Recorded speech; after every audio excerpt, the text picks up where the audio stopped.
আসসালামু আলাইকুম এভরিওয়ান। অনেক দিন পর আপনাদের সামনে হাজির হয়েছি একটা নতুন ভিডিও নিয়ে। ভিডিওর টপিক দেখে হয়তো বুঝতে পেরেছেন আমরা কোথায় যাচ্ছি। আসলে জীবনের প্রত্যেকটা মানুষেরই একটা স্বপ্ন থাকে আল্লাহর ঘরটিকে নিজের চোখের সামনে থেকে দেখার। আল্লাহ যে আমার এই দোয়াটিকে এত দ্রুততার সঙ্গে কবুল করে নেবেন আমি আসলে সেটা কল্পনা করতে পারিনি। যাই হোক, আলহামদুলিল্লাহ, বাসা থেকে বেরোনোর পূর্বে আমি ব্যালকনিতে দাঁড়িয়ে দেখছিলাম যে আল্লাহ আসলেই সত্যিই কি আমার এই দোয়াটিকে কবুল করে নিয়েছেন। আমার জন্য সকল কিছুকে স্বপ্ন বলে মনে হচ্ছে। যাই হোক, আমার ফ্লাইট ছিল সন্ধ্যা ৭:৫০-এর দিকে। তো আমাদেরকে ৩ ঘন্টা আগে পৌঁছানোর কথা বলা হয়েছে।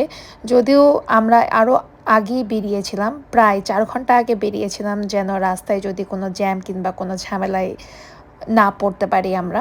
তো আল্লাহর অশেষ রহমতে আমরা বাসার নিচে সিএনজি পেয়ে যাই এবং খুবই দ্রুততার সঙ্গে পৌঁছে যাই। যেখানে আমাদের ৪০ থেকে ৫০ মিনিট লাগার কথা, সেখানে আমরা ৩০ মিনিটের মধ্যে আমাদের এয়ারপোর্টে পৌঁছে যাই কোনো ধরনের ঝামেলা ছাড়াই। তো যেটা বলছিলাম, অনেক দিন ধরে ইচ্ছা ছিল অন্যান্য সকল মানুষের মতো যে আমিও আমার মা বাবাকে নিয়ে উমরা করতে যাব।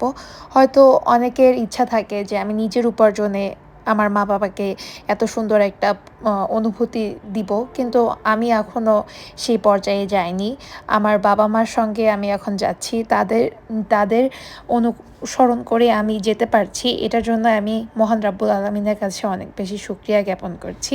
এয়ারপোর্টে পৌঁছানোর সঙ্গে সঙ্গে আমাদের সঙ্গে যে মোয়াল্লেম ছিলেন, যিনি আমাদেরকে গাইড করবেন, তিনি আমাদেরকে ভিসা সহ বিভিন্ন যাবতীয় কাগজপাতি বুঝিয়ে দিয়েছেন এবং আমাদেরকে বলেছেন যেন আমরা সকলে মিলে একসঙ্গে ইমিগ্রেশনটাতে প্রবেশ করি, তাহলে যেন কোনো ধরনের ঝামেলায় আমরা একসাথে সেটা মোকাবেলা করতে পারি। তারপর আমরা সকলে একসঙ্গে ইমিগ্রেশনের পয়েন্টে দাঁড়িয়েছিলাম এবং আলহামদুলিল্লাহ কোনো ধরনের ঝামেলা ছাড়াই আমরা ইমিগ্রেশন যে বোর্ডিং পাস রয়েছে সেটা পার করে আমরা সামনের দিকে এগিয়ে যাই এবং সেখানে গিয়ে আমরা বসে থাকি, কেননা আমাদের অনেকটা সময় হাতে ছিল।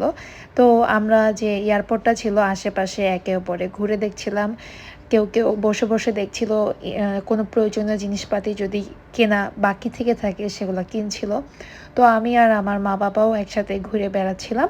মাঝে অবশ্য আমার গ্রামের বাড়িতে আমার চাচা চাচির সঙ্গে কথা বলা হয়েছিল। কিছুক্ষণের মধ্যেই সময় হয়ে গিয়েছিল, তারপর আমরা প্লেনে উঠেছিলাম এবং আজ এ পর্যন্ত।